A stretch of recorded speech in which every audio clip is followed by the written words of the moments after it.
Welcome to the Integration Station. I'm Naturally Ashley, your host, here to guide you down the rabbit hole into the world of psychoactive plants, frogs, and fungi.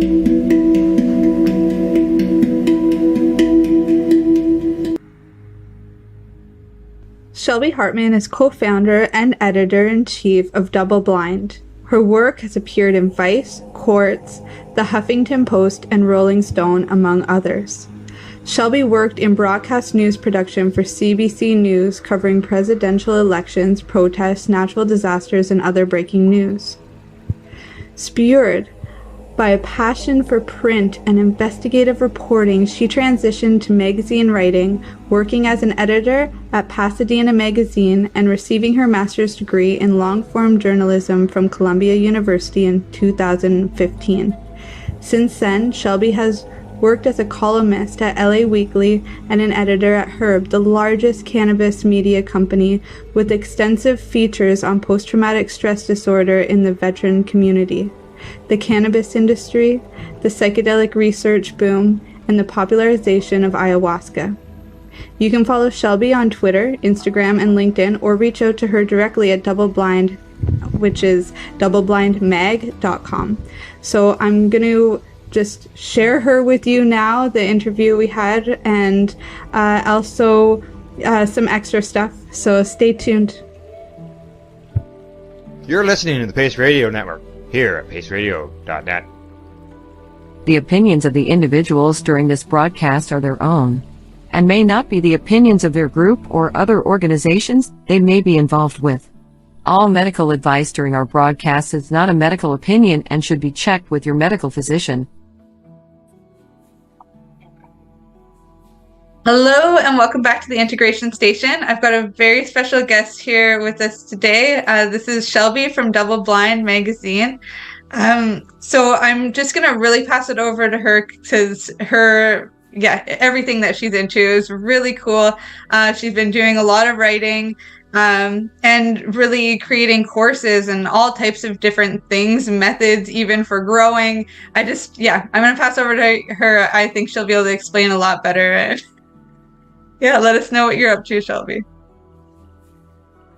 Yeah, thank you for having me. So I began my career as a journalist and have worked in many different kinds of newsrooms, reporting on many different kinds of things. But I was lucky in 2015 to have the opportunity to merge my professional, spiritual, and personal trajectories. And I started writing and reporting on cannabis and psychedelics, and one story became another. And one day I woke up and I was like, oh, I'm a psychedelic journalist, which actually made a lot of sense in retrospect because I'd been doing acid and reading existentialism since I was 18 years old. And in 2018, I had the idea for DoubleBlind, which began as a print magazine and still is at its core a print magazine that comes out twice a year that includes poetry, photojournalism, and reported features on all things pertaining to the psychedelic movement, from drug development to indigenous stewardship and beyond. But we've also since then blossomed into a lot more than a magazine. So as you mentioned, we have classes and workshops with, some of the leading voices in the psychedelic movement around growing your own mushrooms, microdosing, large dose psychedelic experiences, how to hold space for others when they're having a psychedelic experience. And it's been just a really beautiful journey and very, very grateful to be doing what I'm doing. Yeah. It blows me away, like looking at all of the stuff that you've accomplished in this short amount of time. Like, yeah, you got into it at 18 into like these realms, but really the career started in 2015 and it's just incredible. So tell us some more about, just how each thing unraveled one after the other. You started out in media and stuff, and, if you could just let us know how it all just kind of progressed and, what the inspiration was behind each thing. Because, your passion's strong here. It all does come together, Yeah, absolutely. So as mentioned, I began my career as a journalist, and I mean, I was literally working as a producer at CBS News before I graduated college, and I loved journalism because I just loved talking to people and hearing their stories and being out in the world. And I was also very idealistic and wanted to make a difference in the world and fancied journalism as sort of the fourth unofficial branch of our democracy. And then, of course, you know, as I got older and started learning the realities of what it means to work inside a newsroom, you know, had to come to terms with the reality that, you know, it's not quite that simple. But that's to say that, you know, it began with journalism. And when I launched DoubleBlind, it came from a deeply aligned place. You know, it wasn't like I was strategically looking at, oh, well, you know, psilocybin might be decriminalized and look at all these people who are investing in psychedelics. Like, I was meditating in my apartment in New Orleans, had the idea for a print magazine on psychedelics. That was the beginning and the end of the idea. And everything in regards to DoubleBlind has really unfolded organically since then. So, you know, we put our first print magazine into the world. It was a passion project. My mom was sending the magazine from our garage. Like, everyone contributed for free just because I called them up and I was like, hey, I have an idea. I want to contribute. We don't have money. We don't know how we're going to pay to print it. And everyone was like, yeah, I'm in. And then as we started to build an Instagram following just for the purposes of, you know, promoting the magazine, we started hearing from a lot of people who had fundamental questions about how to use psychedelics. Moms who wanted to know about whether it's safe to do psilocybin when they're breastfeeding for their postpartum depression. Veterans who want to go to the Amazon and do ayahuasca, but don't know where to go, don't know if it's safe, don't have the money to go. And we realized that as a result of having reported on psychedelics for Rolling Stone, Vice, and a number of other kind of mainstream outlets before starting DoubleBlind, we had a network of connections to a lot of the leading voices within psychedelics who we'd interviewed in our reporting. And so we saw this beautiful opportunity to connect sort of the general populace who is becoming increasingly curious about using psychedelics for therapeutic reasons or even just to live fuller lives with this network of sources that we had connected to through our reporting. So that was really kind of the birth of our second pillar of DoubleBlind, which has become our education, our classes, our workshops, our webinars. And we've been really lucky too that, you know, we've been able to create this ecosystem whereby the proceeds from our education go back into funding our journalism and making that possible. As someone who worked in a variety of newsrooms my whole career, I think I was really, it was really hard for me to see how much people are struggling to figure out how to monetize meaningful storytelling. We never got into this to get rich, but yeah, we have to pay to print the magazine. We have to pay our writers. We have to pay the photographers. Like, we have to pay people, right? And we never wanted to have to do that through, you know, advertising, sponsored content, taking money from brands we don't believe in, selling things that, you know, aren't going to actually help people in their lives. And so we've been really lucky as well, just from a business perspective, to be able to create a model that is genuinely aligned with our values and lifts up our community and also enables us to fund our journalism and publish all of our journalism online for free without a paywall. Yeah, that's incredible. So one of the things that I just love about what you're saying here too is that you were listening to your audience, the people that are on Instagram following your content. You're listening to them and you're like, oh wow, here's another idea. Now that I've sat and meditated somewhere, now I'm gonna make courses. Like, you know, it is organic, but it all really just feeds, and it's beautiful. I love that you're coming back to like these most simple integrative concepts through the entire journey, 'cause life is a trip, like let's face it, you know. And yeah, so you were listening to these questions, and you've made many different courses. You did one on maternity. I think that's one of the newest ones there. You've also done some on growing and some on trip sitting. And what are some of the others? I do have them here. I could share screen too at the same time, but maybe you could explain some of the ways that you're educating now. I'll see what I can do. Yeah, so our most popular course is our mushroom growing course.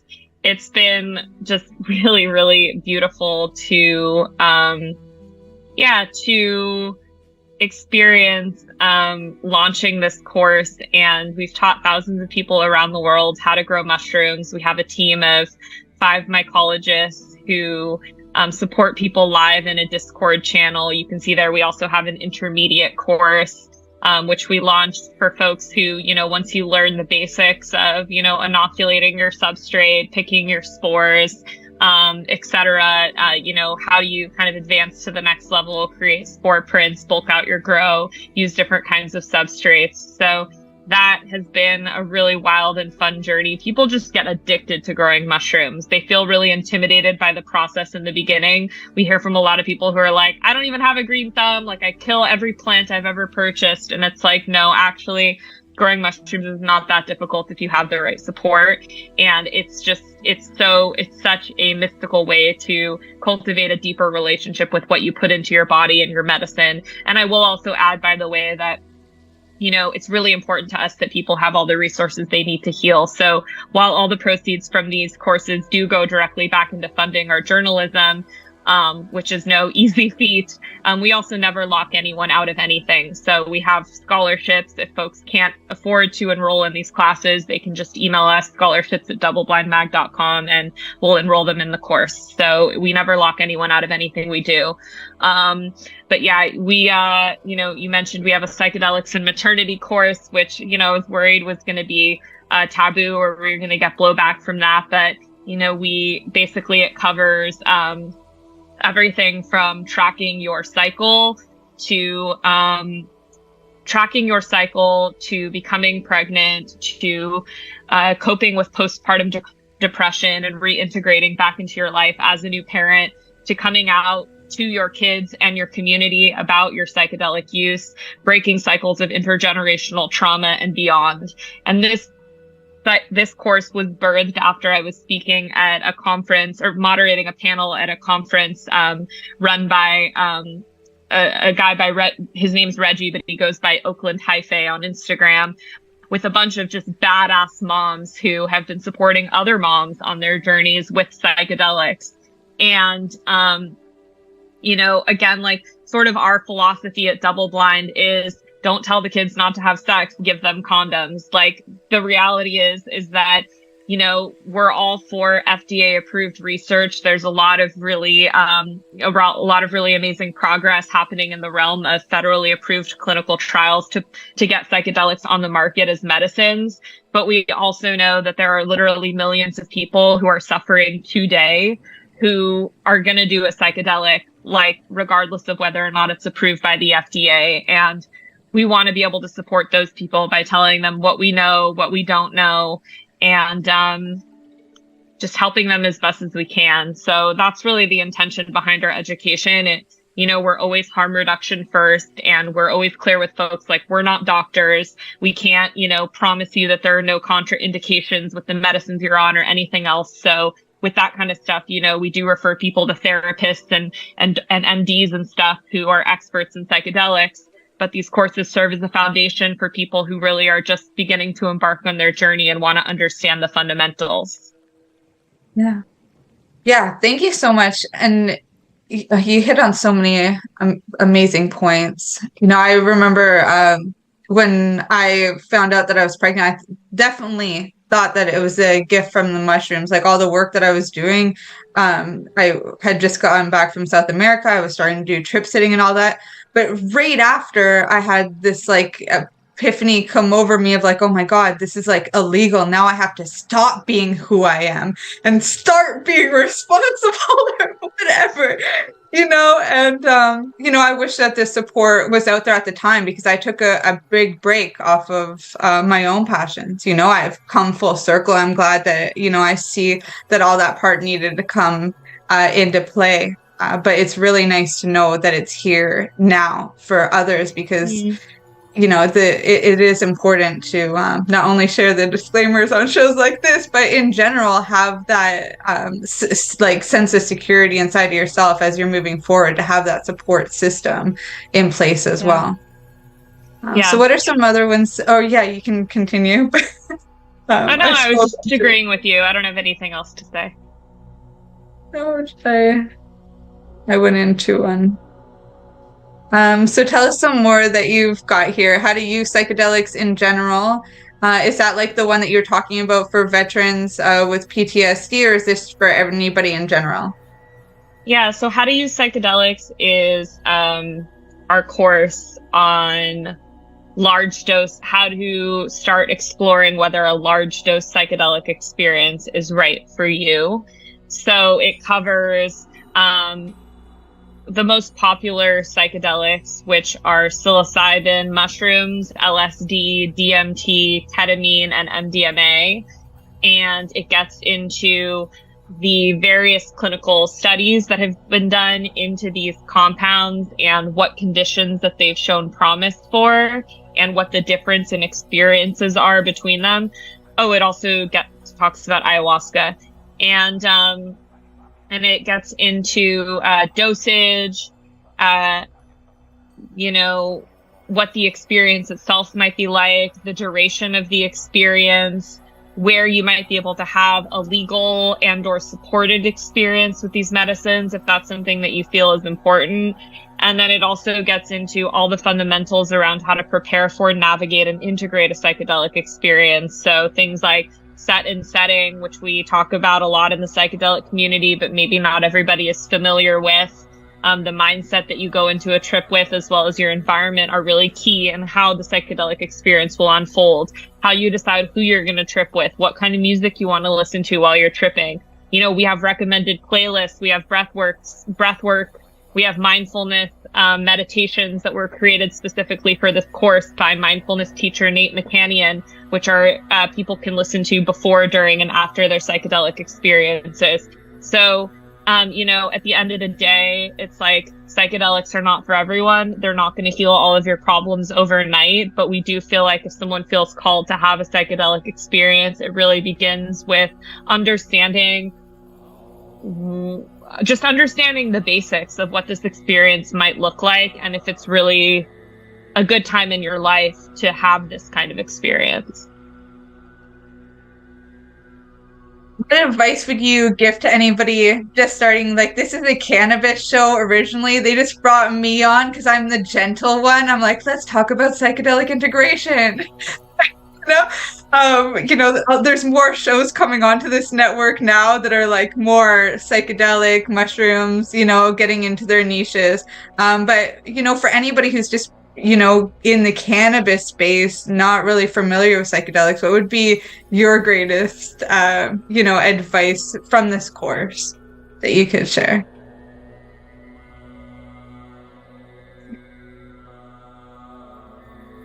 I know it's hard to draw there. Yeah, I think that deciding to have a psychedelic experience is a deeply personal choice. And what we hear a lot from folks who attend our workshops and our classes and things is they want us to give them definitive answers. They're like, should I do shrooms or should I do LSD? Like, should I go to a ceremony or should I trip with my friends? Should I trip alone or should I trip with other people? And it's like, these are not questions that anyone can answer for you. These are questions you have to answer for yourself. And it begins by getting silent, like stepping away from Instagram, stepping away from every single opinion that there's no shortage of opinions out there. So if you talk to integration therapists, you talk to your friends, you talk to your family, like everyone's going to have a different opinion. But ultimately you have to decide what's right for you. And that begins by getting silent and making the space and time to truly do that. Go into nature, take a hike, journal. It all begins with the question, why do you want to have this experience? What are you hoping that this experience is going to do for you?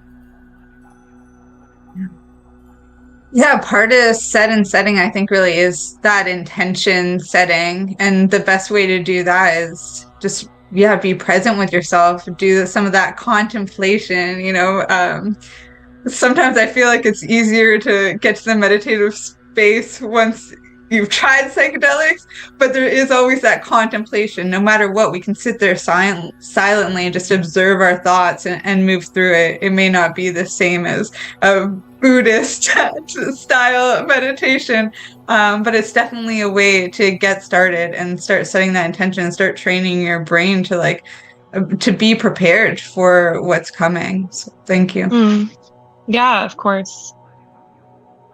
So what about the trip sitting one? This is kind of, I guess, for anybody who's already been working with the medicines, but now their friends are asking them, hey, I'm a little scared to go with these big doses. Can you guide us through that a little bit? Yeah, I mean, our trip sitting course is one of our most popular courses. It was taught by these amazing, amazing longtime facilitators, space holders, Tony Moss and Sky Weaver. And basically, all of our courses and all of our free articles and absolutely everything we do is driven by our community. It's driven by what people say that they want us to do and what they feel their needs are. And one of the biggest questions that we get from people is, where can I find an underground therapist, or where can I find an underground ceremony? And it's like, we can give people, information on how to mitigate risk when having these experiences. We can connect people with community around these experiences. We cannot tell you where to get the drugs, and we cannot refer you to people that are doing things underground that are illegal, because that's a liability for DoubleBlind, unfortunately. Additionally, when it comes to finding an underground therapist, I mean, we have a really amazing guide that's for free on our website called How to Vet Your Psychedelic Guide that was written by reporter Michelle Janikian that I recommend everyone reads. But there's a lot of risk to sitting with someone in the underground, because there have been cases, I mean, in the worst case scenarios of people being sexually assaulted and stuff. But, also there's a lot of cases of people feeling like they just didn't really get what they wanted out of the experience. The person didn't support them in the right kind of way, didn't make them feel comfortable. So this is all to say that there's a really big need out there for people to feel supported when they're actually having these experiences. They want to have these experiences, but they're afraid. They're afraid of doing it alone, and they want support. And so this course really came from a place of, how can we give people some basic information on how to, it's both for trippers and prospective trip sitters to explore whether holding space or asking like a loved one to hold space for you is the right thing at this moment in your life. And again, like disclaimers here, like this course does not teach you how to be a therapist. It does not teach you how to be a shaman. It does not teach you how to hold space professionally underground, but it does give you a template for having really important conversations with loved ones before you decide to hold space for them. Things like, where are you at in your life before you decide to hold space for another person? It's really important when going into holding space that you're in a grounded place yourself, because all kinds of things can happen, at the risk of stating the obvious, during a psychedelic experience. People can cry, trauma can emerge, they can scream, they can laugh, they can want to take their clothes off. Like, you have to really, truly be grounded in yourself, like be rested, have your own shit locked up before you come into that container. How do you have conversations ahead of time around consent? Like, does the person want to be touched? If so, how? Are you going to ask them ahead of time? Like, is it okay? Would you like me to hold your hand? Would you like a hug? Would you like a grounding touch on your feet? So basically really just providing people with a template for success and assessing not how to trip sit, but firstly, whether you should be trip sitting at all. And then if the answer is yes, how you do that in a way that's responsible and mitigates risk. Yeah. Things. I think the only thing that I knew of before this that had any teachings on that was the Zendo project for the Burning Man festival, and what you're offering is like way more in depth than like a small manual, which was like the only existing educational content you could get. Yeah, I'm excited to share more of what you're doing within our community. I didn't know that you were responsible for so much until I really started looking into it, and I'm really glad I did. So what are the most common fears that normally come up in these years of you working professionally? What's some stuff that you've heard? Fears around what? Around doing the big macrodose experience, sorry. The heroic doses or anything the big trips. I would, for sure, I would say the biggest fear that people have is of the quote bad trip. And so that's just a conversation that really needs to be reoriented, in our opinion, because in the psychedelic community, generally speaking, people don't really like the word bad trip because it implies that there is such a thing as a psychedelic experience that wasn't worthwhile, or that was just like all in all a net negative.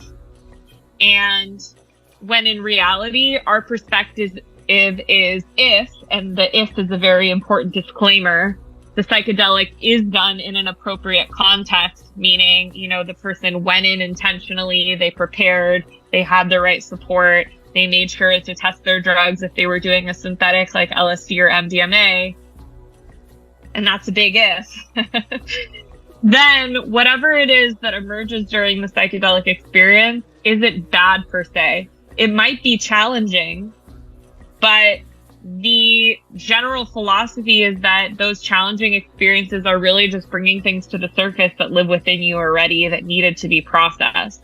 Psychedelic, psychedelos, etymologically means mind manifesting. So there's this idea, right, that like if you're experiencing something uncomfortable, that's something that lives within you already that kind of needed to come out, needed to be processed so that you could heal it.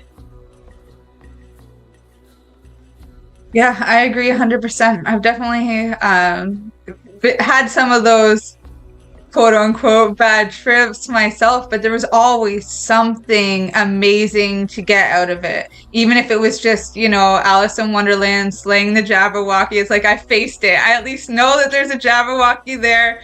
Next time, or through the integration work, I'm going to slay this thing so I'm prepared the next time going into Journey, or, something along those lines. But you do have to face it, and sometimes it is confusing. I was often more of like the shamanic tripper. I like the big doses and I like them alone. But I do see the value of having people around you if you're scared of those things. I wasn't scared of them. I had a different mindset going in.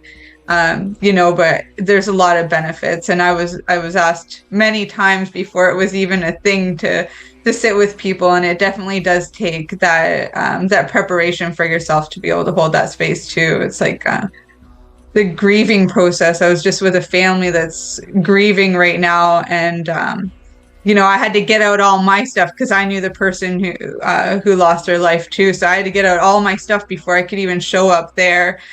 Because it's like I had to be the filter, and it's very much like that, I think, with the trip sitting. But this is like, life is a trip, we're prepared for all this stuff in our regular life.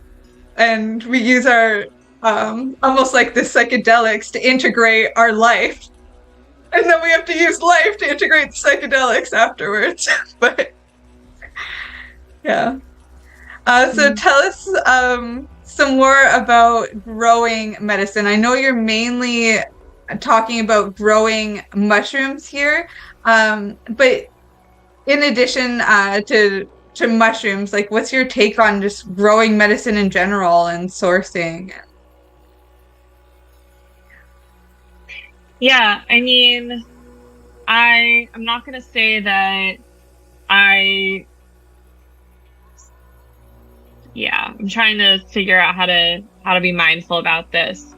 I was going to say, I'm not going to say that I'm going to be supportive of like all people everywhere growing their own medicine or making their own medicine just because, it is still federally illegal. And I think that it's a deeply personal choice whether someone wants to take that risk or not. And I'm not an attorney.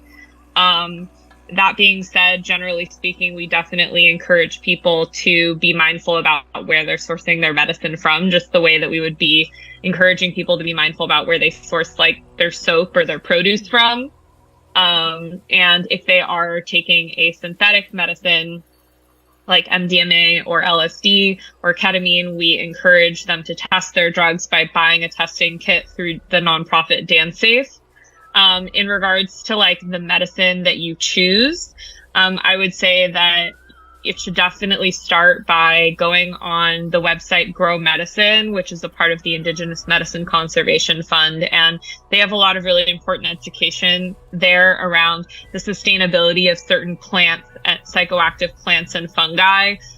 For example, they're recommending that people who do not have an ancestral tie to peyote do not do peyote at all right now, because the cactus is at risk of endangerment. So if you're interested in doing a mescaline-containing cacti, you might consider San Pedro, for example. With 5-MeO DMT, the psychoactive substance that comes historically from the Insulus alvarius frog, formerly called the Bufo alvarius frog. Those frogs are also, being poached essentially in their natural habitats. And so it's recommended that if you're interested in having a 5-MeO experience, that you do synthetic 5-MeO. Ibogaine as well, like iboga is being poached primarily by Cameroonian poachers in Gabon. So if you're going to go to an ibogaine clinic, like, we want to know where the source of the ibogaine is coming from. So these are just the kinds of questions that you want to be asking yourself when you're engaging with these medicines.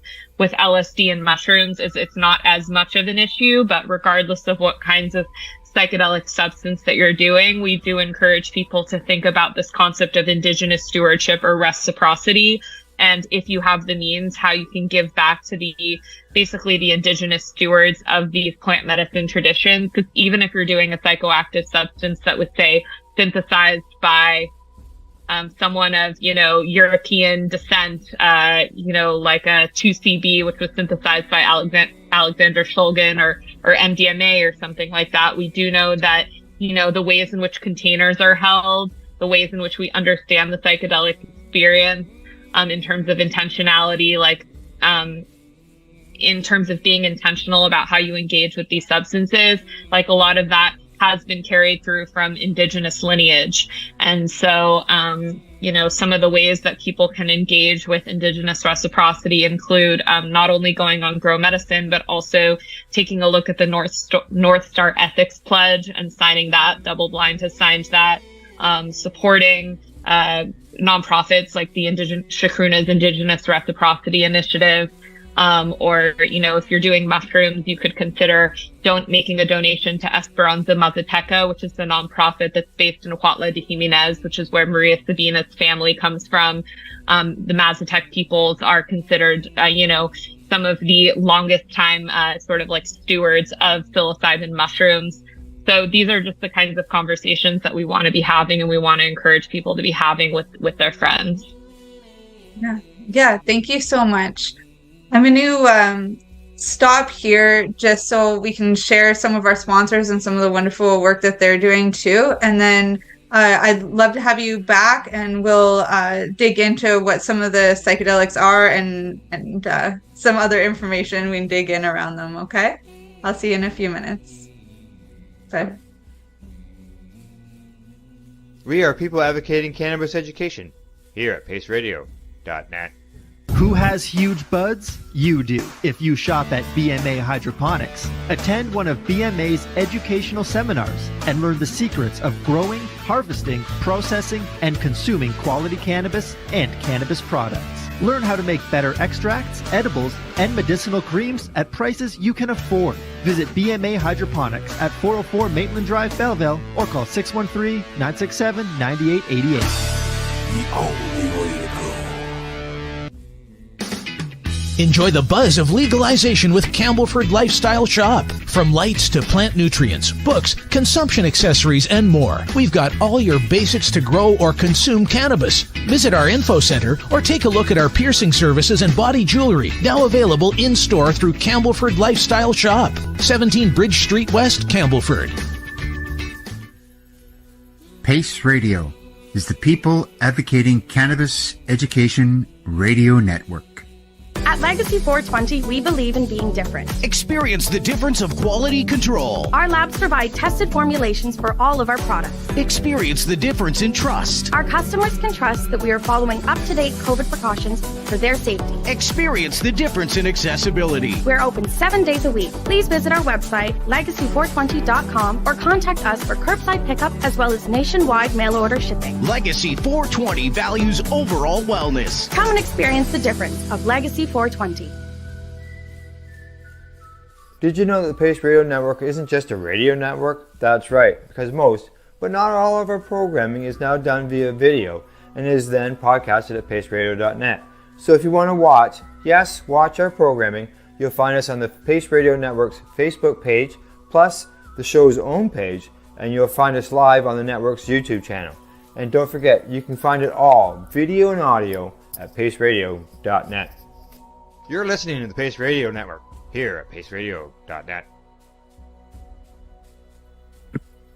Welcome back, Shelby. Welcome back, everyone. So for this little part, I wanted to dig into the psychedelics themselves. I'd love to hear personally a little bit about your story, where you started, what other medicines you've worked with along the journey, and how they've called to you. But in between, I'll probably ask some questions for our listeners so that we can get a little bit more clarity about what they are and things like that. Yeah, so about my personal psychedelic experience, and then what else? Sorry.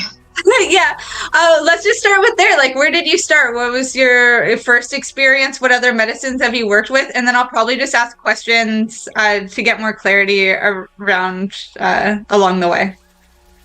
Okay, yeah, sure. So I did mushrooms for the first time when I was 18 in college, and I really didn't know what I was getting myself into. My friends just had some, and we did them in our college dorm, and very quickly realized that I had no idea what I was getting myself into.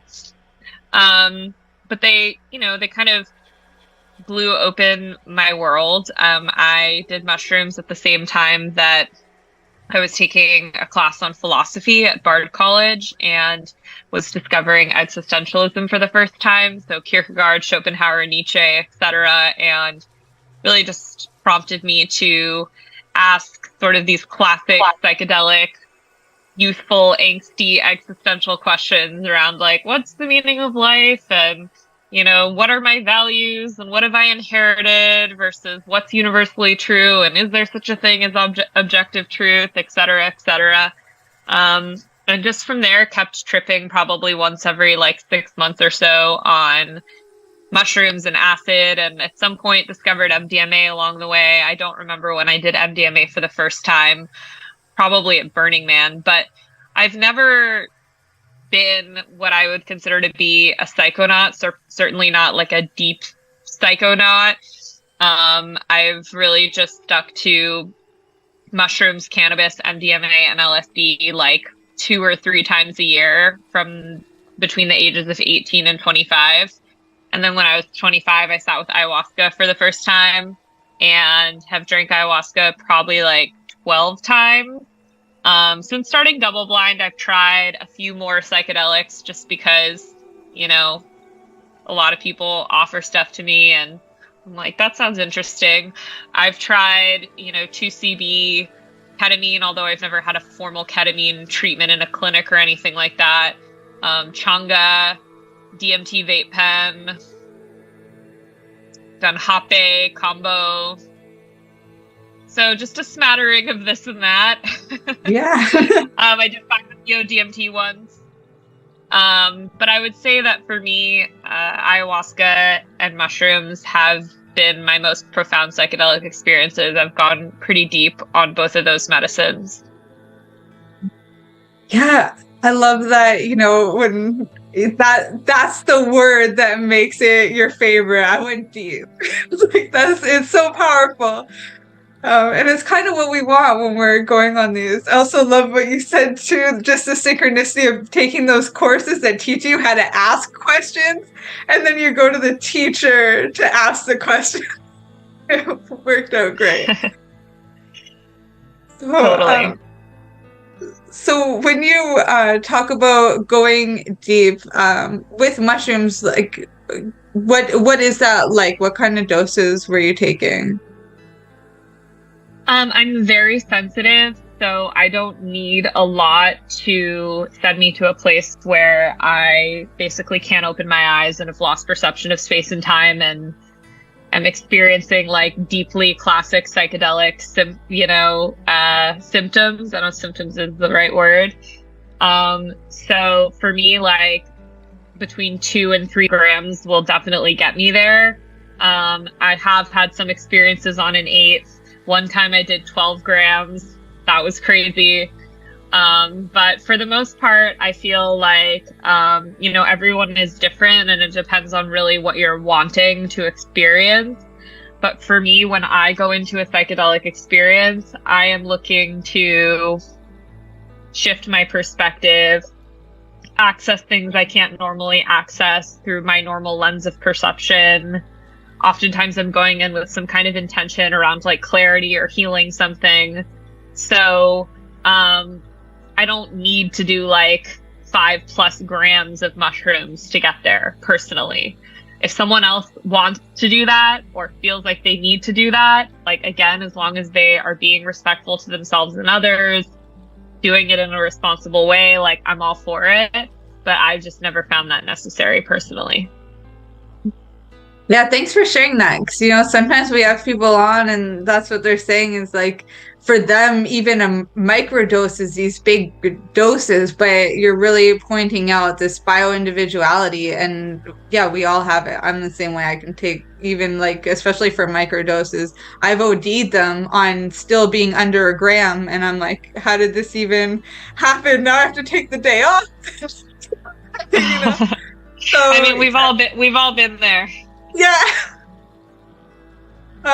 With ayahuasca, what kept you coming back? What was that like even the first time? Did you go into the Amazon? And then what kept you coming back? I'm curious on both of those fronts. Yeah, I mean, I've only been to the Amazon once. Otherwise, all my ceremonies have been underground in the US. I did ayahuasca for the first time in 2015. I was referred to a ceremony by a dear friend who just told me that, she sat with the medicine and we had tripped on other psychedelics before. And she was like, oh my God, you have to experience this. And I was like, okay. And yeah, I mean, for me, ayahuasca has a very different spirit than mushrooms. I experience it really differently. I mean, obviously, that's all the classic psychedelic symptoms of distortion of space and time and, seeing visuals and things like that. But to me, the mushrooms, hard to explain unless you've experienced it. But for me, I feel like mushrooms have almost like a comedic energy. I mean, they can be very dark as well, and they can take you into those shadows. But with ayahuasca, I do experience her like a feminine spirit, and I do experience her as sort of wily and surgical. So I experience her as almost like this snake spirit that kind of weaves its way through my body and through my mind and aligns things almost like gauges, like snaps things back into place, or like shifts things and moves things like within my body and spirit that need to be moved. She can be very seductive. It's just, I understand, again, it's hard to explain unless you've experienced it, but I do understand why people refer to ayahuasca as like mother or grandmother, because that's how I've experienced her. Stern, strict, no bullshit, but also like very sort of, can be also like very gentle and intuitive. So for going back, and is it to build this relationship over time? Is that why you keep drinking the brew? Oh, I mean, so just to be perfectly honest, like I haven't sat in an ayahuasca ceremony since February of 2020 when I went to the Temple of the Way of Light. And that's because I personally have had a lot of really dark, scary experiences on ayahuasca, and there's a lot of fear for me around going back to the medicine. At the same time, I would say that, as I sort of referenced before when you were asking about, like, you know, advice for someone who's interested in having a large dose psychedelic experience, I do think that, like, in moments of quietude, when I'm meditating or journaling, like, the spirit of ayahuasca calls me, and I just know that there's still a lot more wisdom there within that medicine for me, to heal my traumas, to heal the parts of my life that still feel like they're not perfectly aligning. So it really is just like a deeper calling, like a gut level intuitive calling that, like, there's more for me there. And I know that I will go back when the time is right. But it needs to be from a place of feeling like I am ready to do the work ahead of time in terms of fully preparing, and also that I'm ready to go in with my eyes wide open as to what the experience might entail, and fully surrendering and trusting the medicine to let the journey unfold as it's meant to. For me, like, over and over, I've gone back because I've, like, had those moments, like, with myself when I'm sitting in silence where I just feel called to have the experience again. But that hasn't been the case for the last 3 years. Yeah. Sometimes there's just a lot of the integration work to go around, you know. I feel that too with certain medicines, like they're still with me even when I'm not using it. It's like, oh wait, I'm still here. I'm still, like, guiding you. I don't know how to really explain it, but it comes through just all of a sudden. It's like that feeling's back. It's not that the trip's back or that you're in the trip. It's that feeling of, like, guidance, that feeling of, just direction, or, hard to put your finger on it, but it is with you. And I'm curious, since Kambo's one of my favorite medicines, is that how you were introduced to Kambo, was through ayahuasca, or was that separate? Tangentially. I mean, I hadn't heard of Kambo until I drank ayahuasca and started interfacing with a lot of plant medicine people, because I discovered ayahuasca before I started DoubleBlind. Like, I started DoubleBlind in 2018. I drank ayahuasca for the first time in 2015. So I would say that up until 2015, like, I'd been to Burning Man, I'd done a lot of psychedelics, but there's a lot of different factions within the psychedelic community, and the burners who are going to raves and doing, like, MDMA and mushrooms and LSD, is a very different type of community than, like, the plant medicine folks who, you know, many of whom don't drink alcohol or even smoke cannabis, who are spending time in Costa Rica and Peru and other parts of the jungle and engaging with, you know, basically indigenous medicines. Ayahuasca is the most well-known one, but there's a family of indigenous medicines that people use in those circles, including, like, Hape, Bobinsana, you know, the list goes on. And so, for me, I think it was probably like my second or third ayahuasca ceremony where, it was, we drank in the night on a Friday night. And then that Saturday, I was just hanging out with the facilitators. We were going to have another ceremony that night. And one of the facilitators pulled out some combo and asked if the facilitators wanted to do the combo. They weren't offering it to the participants, but I just happened to be sitting with them hanging out. And I was like, oh, what's that? You know? And then one of the facilitators I ended up really connecting with, and he's an amazing combo practitioner based in San Diego. And I just felt really connected to him. He seemed like someone who was just incredibly present and kind and wise. And, you know, it was a result of meeting him and hearing about his work with combo and how it changed his life that I felt called to have a combo experience. So it wasn't for a couple years after that I think I went to San Diego and had my first combo experience with him. But that was really great. It's obviously a very, very different medicine than ayahuasca. It's not one that people talk about as much. And, it's really nothing. I mean, I know I'm preaching to the choir, but I'll just tell your listeners, it is absolutely nothing like LSD or mushrooms or any of these more classic psychedelics. And also the therapeutic and, physiological potential of combo is really different too. So it can help with depression, in the same way that like ayahuasca, mushrooms, etc. can, but it also has shown potential for autoimmune conditions, inflammation within the body. Conditions like Lyme disease, Hashimoto's. So it's a really very, very different medicine from ayahuasca. Yeah. Some people don't even consider it in the psychedelic space, but it's definitely mind manifesting. I think one of the reasons why they don't put it in the same category is because of the legality, but I could be wrong there. There's probably many other reasons, ethnically sourcing it and stuff too, because there's only one place you can't grow a frog, and you can't breed them anywhere else either because they won't produce the same medicine. So there's a lot of reasons, I think, why they do keep it separate. But it's also in those circles, as you're talking about, there's a lot of different medicines that go around, and some of them they're all psychoactive, I think, in a way, but they're not all psychedelic hallucinations. Right. Exactly.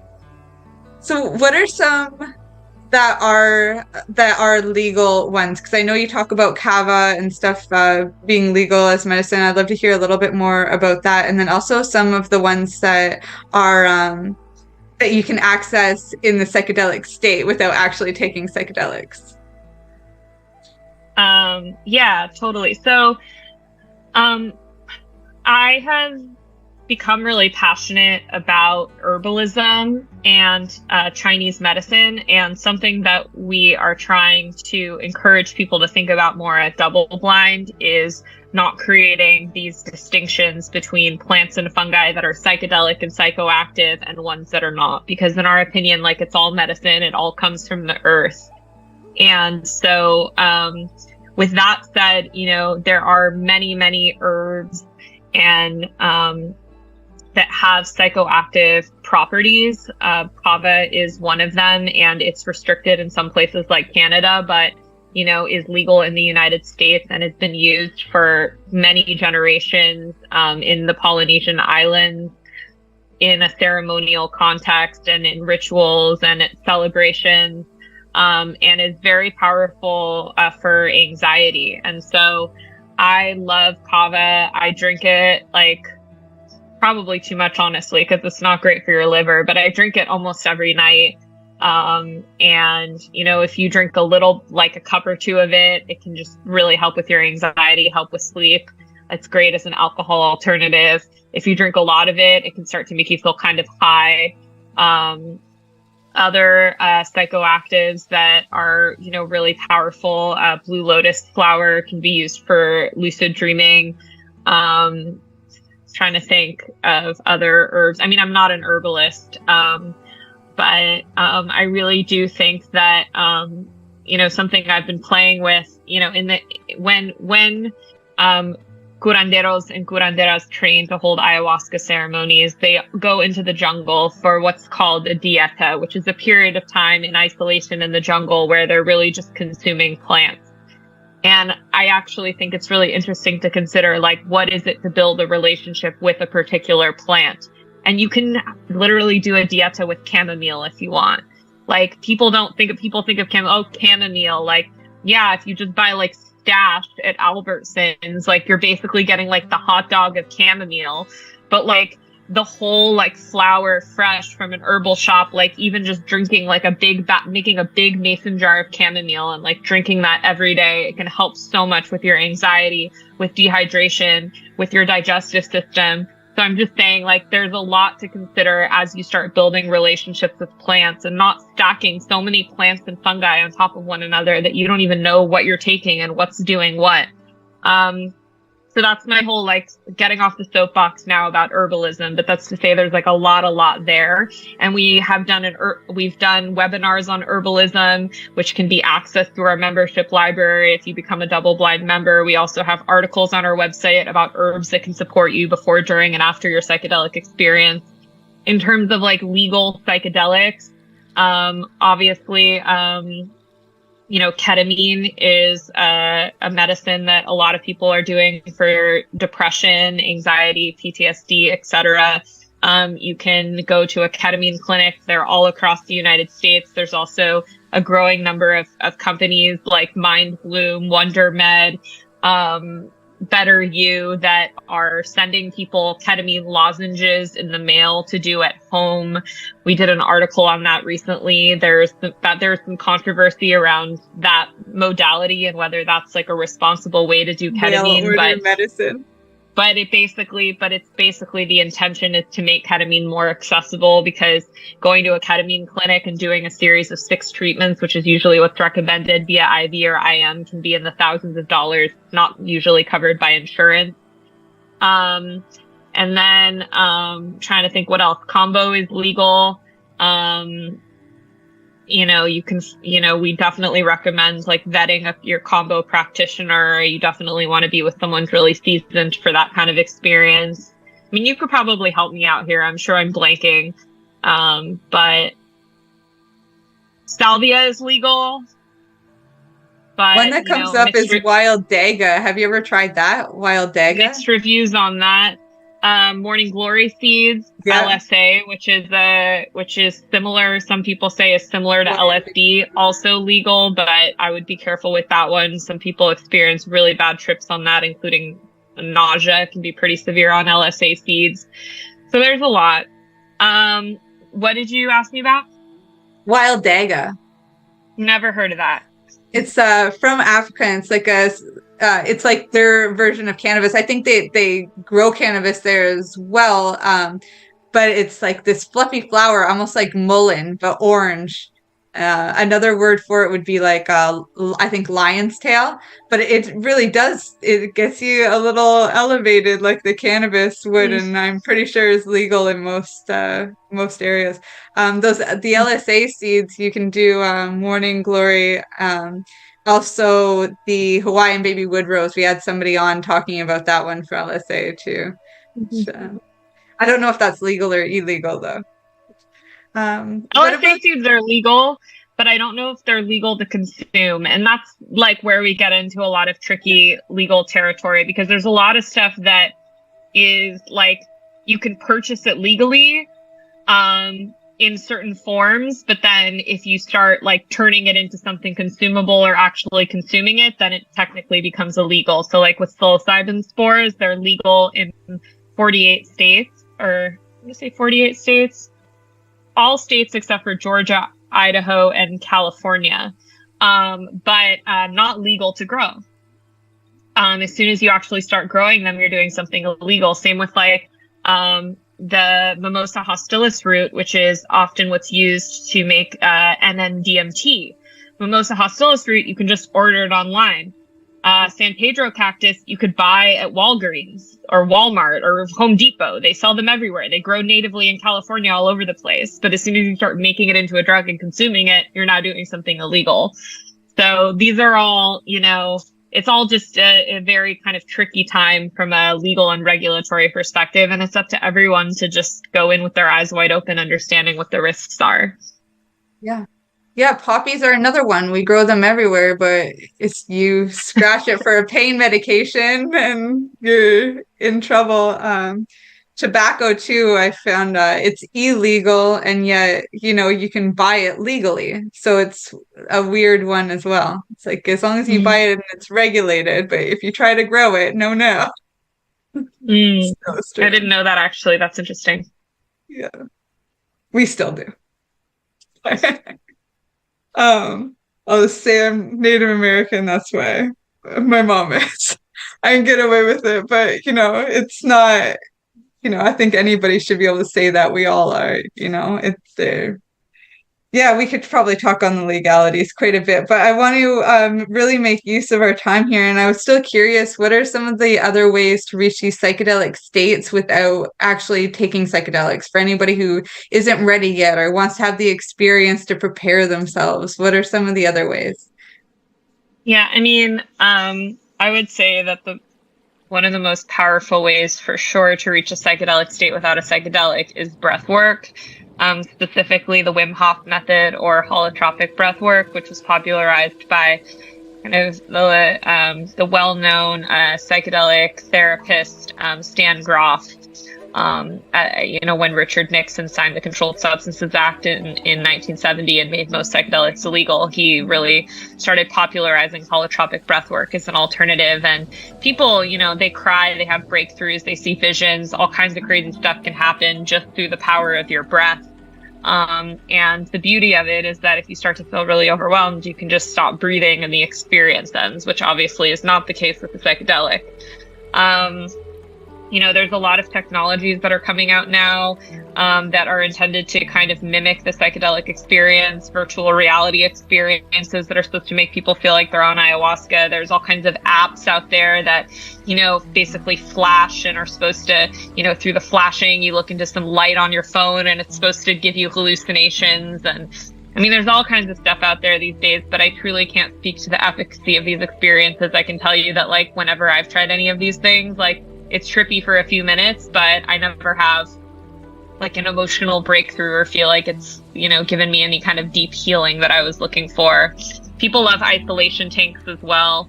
In terms of preparing for the psychedelic experience, at the risk of sounding like cliche, I really recommend that people take a look at just the fundamental pillars of their lives. And if they consider themselves to be living healthy lives, what does your sleep look like? How much water are you drinking? What are you eating? How does your digestive system feel? Are you spending time with loved ones? Sometimes it's a little bit of a chicken and egg situation, because a lot of times people know that they're engaging in unhealthy patterns that are keeping them trapped in certain ways of feeling and thinking, and they feel like they can't get out of them. And that's why they feel called to a psychedelic experience, to kind of give them that fuel or that perspective that they need to break those habits. But also at the same time, if you already kind of know that there's some fundamental areas of your life that you could improve on that could make you feel better, maybe take a look at whether you do feel like you have the will and the support to make some progress in those areas before going into a psychedelic experience. Because I mean, if you're not sleeping and you're not drinking water, and at the risk of being too blunt, you're not pooping well every day, having a good poop, I mean, I don't know, not all the ayahuasca in the world is going to fix that. You know what I mean?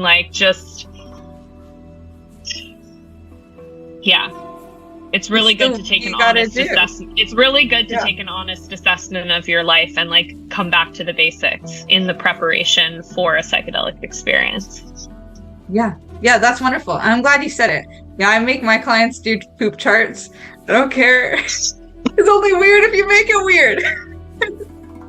It's really important, Oh my gosh. I showed my son. He doesn't like it. He's more weirded out by it than any client that I've had. Make sure your pee's the right color. But yeah, I'm glad that you said all that. You really do have to come back to the basics. Another one's sunshine, are you going outside every day, Yeah.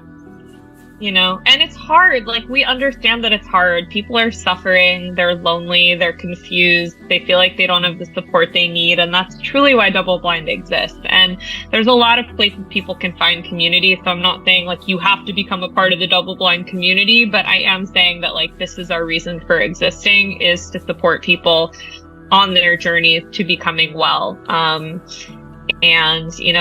Our membership, the breath works and the cannabis ceremonies and everything that we do together, the integration sessions we have together are so beautiful. And it's amazing how much just showing up and being in community and feeling safe enough to say, like, I'm lonely or I didn't sleep well last night can make a difference in a person's life. Thank you. All right, so I'm going to cut to our sponsors. I know you're tight on time today, so I'll cut here and then I'll have you right back and we'll do a little wrap up together, okay? Thank you, Shelby. You're listening to the Pace Radio Network here at paceradio.net. At Legacy 420, we believe in being different. Experience the difference of quality control. Our labs provide tested formulations for all of our products. Experience the difference in trust. Our customers can trust that we are following up-to-date COVID precautions for their safety. Experience the difference in accessibility. We're open 7 days a week. Please visit our website, legacy420.com, or contact us for curbside pickup as well as nationwide mail order shipping. Legacy 420 values overall wellness. Come and experience the difference of Legacy 420. In February of 2022, the Victoria Cannabis Buyers Club and Ted Smith were fined $6.5 million. This for helping 8,500 patients with access to medical cannabis.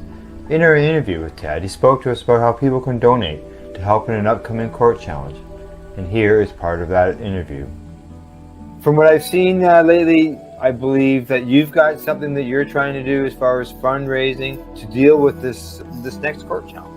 For now, people can write checks directly to Jack Lloyd Law Corporation or send e-transfers to savethevcbc@gmail.com. I guess those are the two easiest ways for people to help right now. Enjoy the buzz of legalization with Campbellford Lifestyle Shop. From lights to plant nutrients, books, consumption accessories, and more, we've got all your basics to grow or consume cannabis. Visit our info center or take a look at our piercing services and body jewelry, now available in-store through Campbellford Lifestyle Shop, 17 Bridge Street West, Campbellford. Growing your own cannabis is easier than you think. Whether you're growing for recreational or medical purposes, BMA Hydroponics has everything you need to succeed. From the standard 4-plant recreational systems to the latest cutting-edge hydroponic equipment, BMA can customize your package and do it at discount prices. Visit BMA Hydroponics at 404 Maitland Drive in Belleville and ask us for a free estimate. Or call 613-967-9888 and we will give you an estimate over the phone. The only way to go.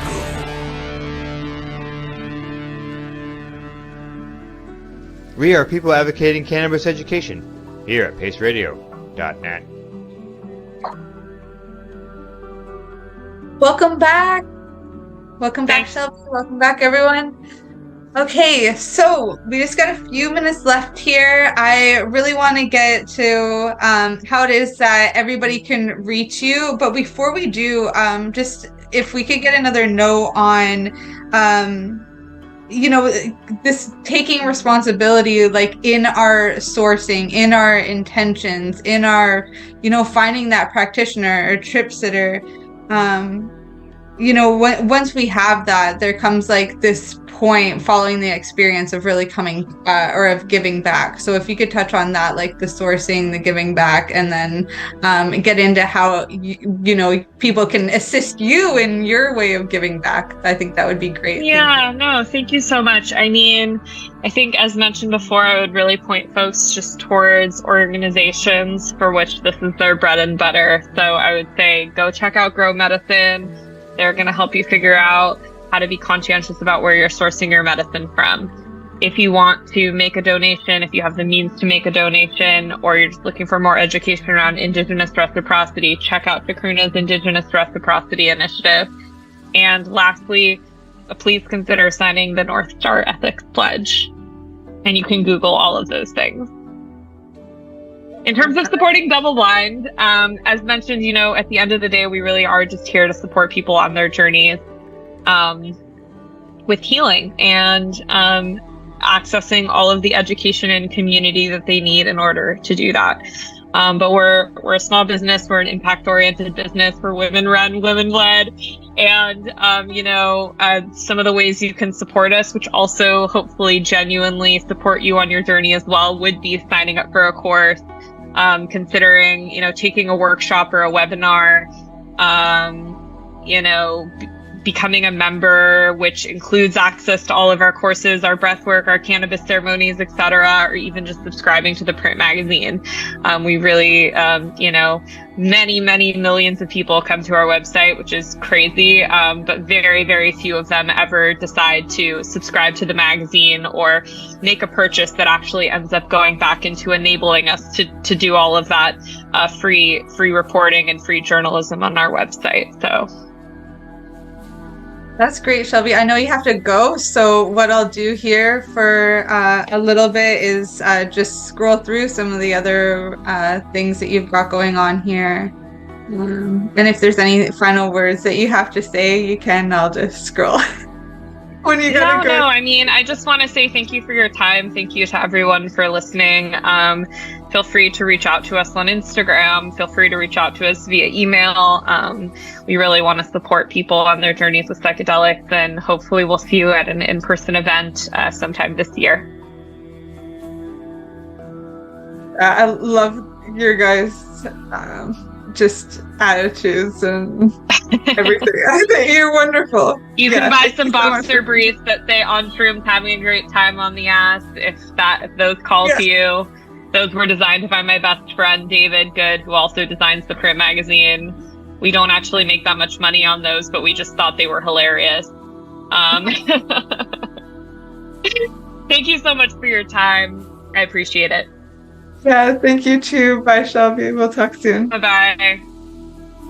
Hey everyone, my name is Shelby Hartman. I'm DoubleBlind's co-founder and editor-in-chief, and today we're going to talk about machine elves. What the heck is a machine elf? If you've done DMT or are thinking about doing DMT, you may have heard about them. And basically, they're little beings or entities that people often see when they're under the influence of DMT. I know it sounds totally crazy, but it's a thing that actually happens, so let's talk about it. But before we talk about machine elves, we got to give you a little bit of context about DMT. So DMT, or dimethyltryptamine, is a powerful and fast-acting hallucinogen produced naturally by many plants and animals, humans included. DMT is endogenous. So that means, yes, DMT is actually found in the brains of mammals. People often refer to DMT as, quote, the businessman's trip because it lasts about 15 minutes. And in that 15 minutes, it can inspire a bombardment of visuals that begin with a snow of overwhelming shapes, colors, peaks, and if you're lucky, entry into another realm. Actually stepping into what feels like a completely different world.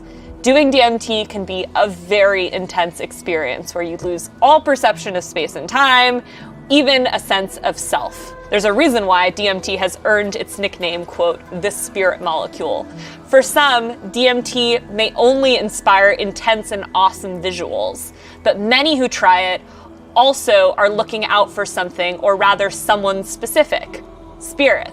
So seeing DMT entities or experiencing some kind of presence is a common experience for those who cross a certain dosage on DMT. Terence McKenna, who was a legendary psychedelic activist and second wave pioneer, said these entities were best described as, quote, self-transforming elf machines. McKenna was one of the first and loudest activists to speak openly about his many DMT experiences. And he said in a recorded interview, quote, I encounter self-transforming elf machines, which are creatures, entities perhaps, although they're not made out of matter. They're made out of, as nearly as I can figure it out, syntax-driving light. Yeah, that's what he said. By syntax, McKenna really does mean language. And he continued, they use a language which you see. It is made out of sound, it is sound, but you see it. And the entire point of the encounter from their perspective is to teach you to do this. The DMT experience is distinct from other classic psychedelic experiences, such as LSD and psilocybin mushrooms. But one thing that I'll say that's similar is that it can lead to something called synesthesia, which is essentially where you can see sound or hear color. There's like a communication that is happening between your senses that normally does not. So why are these entities called, quote, machine elves? The answer to this question is simple. They're called machine elves, or also sometimes clockwork elves, because it's the terminology that McKenna used. And McKenna's openness and honesty about his personal experiences on DMT created a pathway that others could eventually use to describe and interpret their own psychedelic experiences on DMT. Through his description of, quote, machine elves, McKenna donated trip terminology that has been widely adopted by psychonauts who follow in his footsteps. But as mentioned, machine elves are not unique to McKenna. Many people who try DMT relate to the features that he described in his trips: geometric shapes, visualized speech, beings, vibrant colors, and sparkling ethereal light are all things that happen to a lot of people when they're on DMT. And yet, that's not always the case. Many people may not even remember what happens to them on DMT when they wake up from their experience. So what do machine elves look like? Forget images of gears, steam, computers, and engine parts. For some people, machine elves can be really different from the robotic and mechanized creations we commonly see in sci-fi space movies, for example. DMT spirits can be fractal, or they can be humanoids, animals, faces, or aliens. They can also just be a voice, or simply the feeling of a presence, or anything else the mind can conjure up. The diversity of DMT hallucinations was reported early on by the legendary psychedelic researcher Dr. Rick Strassman, who you also might know of from his book, DMT, the Spirit Molecule. Strassman has been investigating DMT experiences for decades, and he told DoubleBlind, quote, "Not that many people in their study saw elves, but many people did see beings possessing other shapes and forms."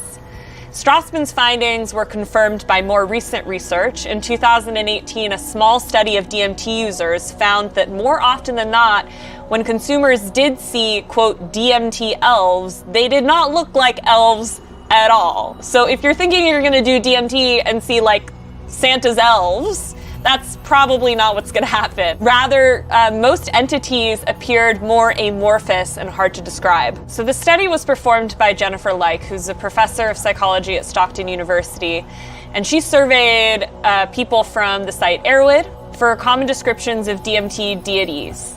And also in a much larger study published in the Journal of Psychopharmacology, a research team led by Alan Davis, who we just had on DoubleBlind, gathered and analyzed survey data from a grand total of 2,561 different DMT consumers about their best experiences with the psychedelic. In the study, only 10 to 16% of people used terms like, quote, angel or elf to describe DMT entities. Instead, words like, quote, being and guide were a lot more common.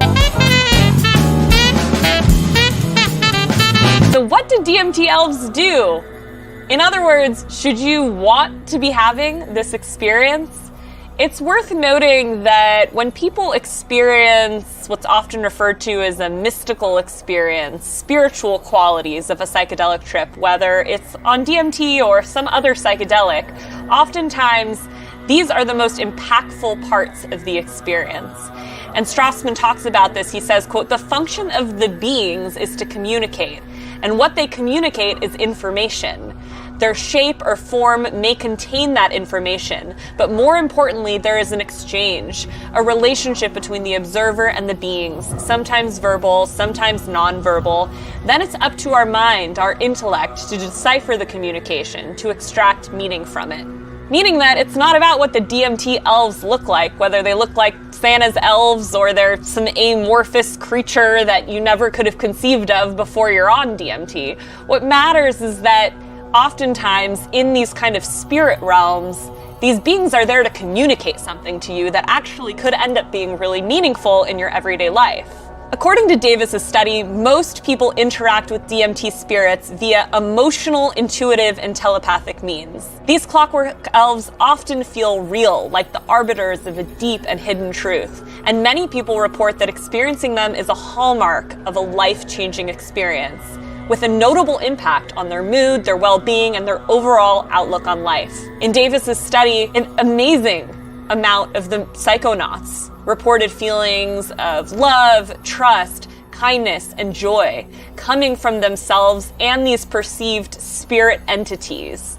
And a large majority of people also reported that they felt like the entities had intelligence, a consciousness of their own. Most people also felt that they were sacred and that they existed in their own world and they had a message to deliver. Again, I know this might all sound a little bit kooky, but, you know, the psychedelic experience in and of itself is inexplicable, and there's still so much that we don't understand about why it is that people go into psychedelic experiences, they see things or they feel things or they hear things that they can't wrap their minds around, and then they emerge out the other end feeling like they've received a lot of healing from their internal distress.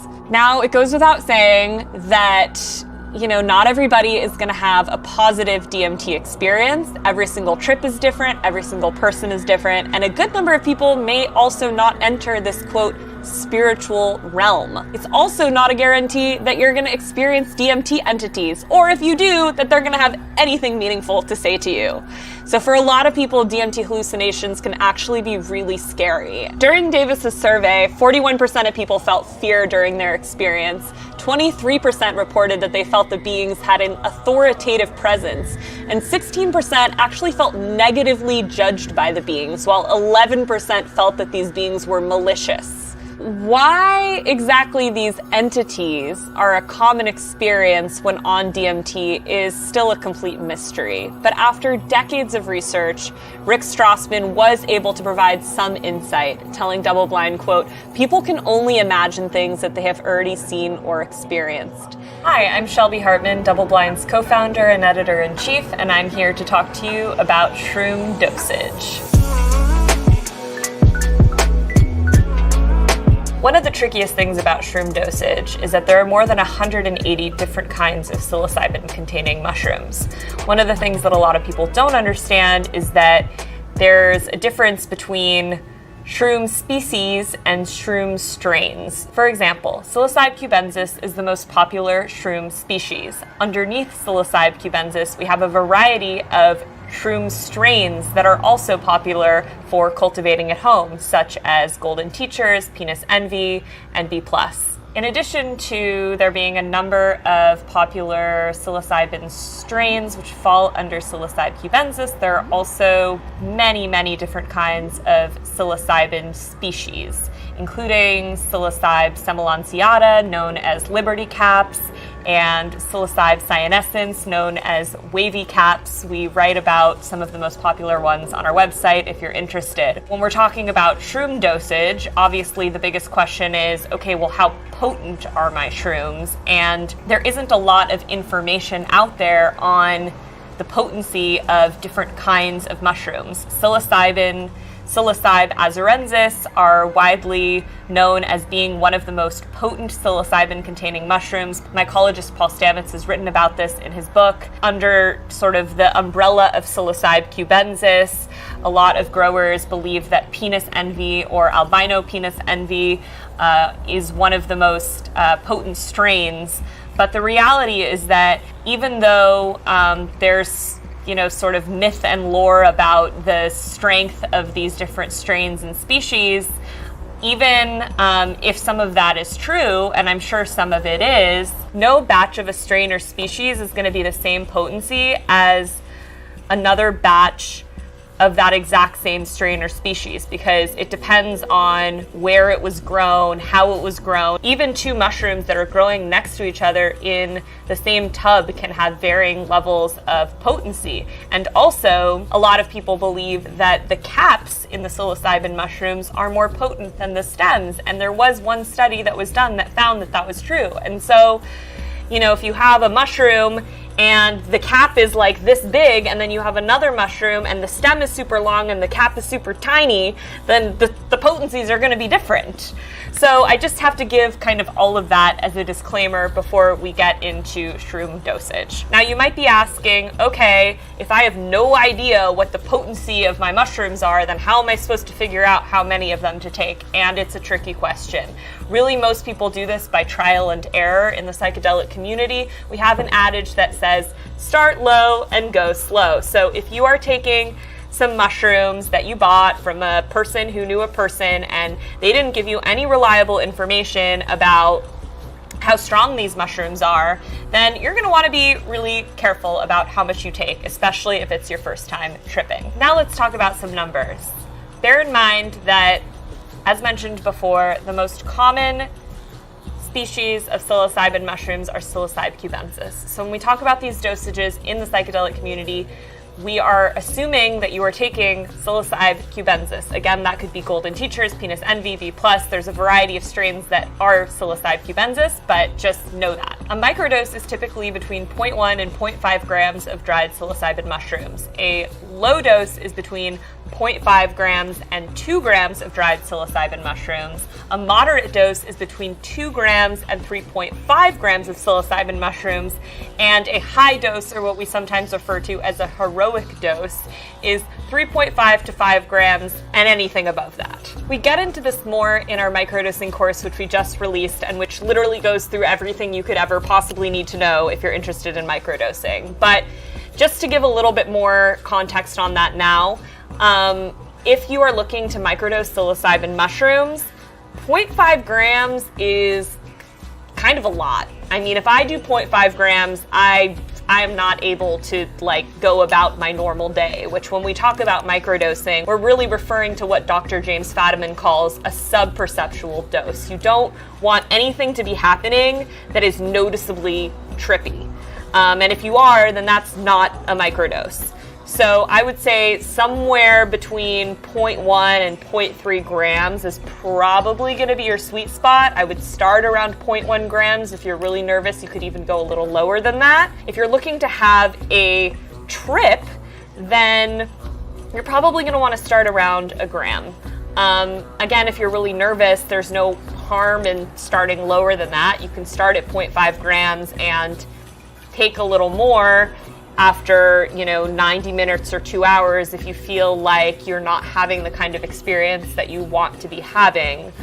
But I would just caution people against taking too little mushrooms as much as I would caution them against taking too many mushrooms, because it can be a little bit uncomfortable to be in that liminal space where you're not microdosing. It's not just elevating your mood. You're actually sensing shifts in your environment, but you're also not quite reaching into that other realm of consciousness that's going to give you the experience that you're really wanting.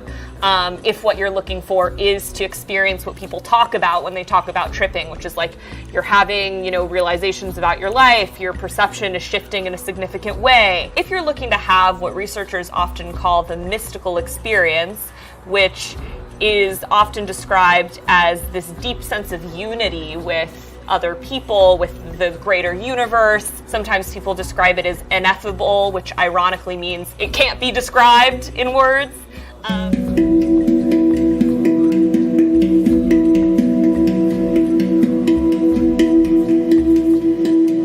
You're listening to the Pace Radio Network here at paceradio.net.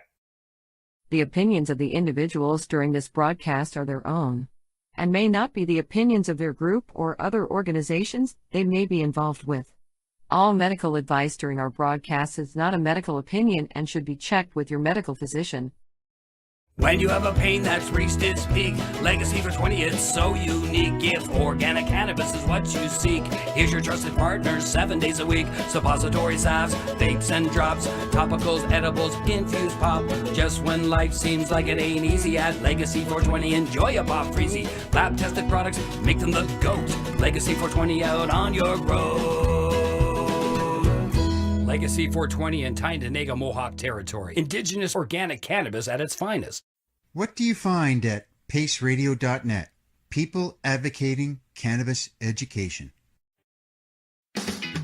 Enjoy the buzz of legalization with Campbellford Lifestyle Shop. From lights to plant nutrients, books, consumption accessories, and more, we've got all your basics to grow or consume cannabis. Visit our info center or take a look at our piercing services and body jewelry, now available in-store through Campbellford Lifestyle Shop, 17 Bridge Street West, Campbellford.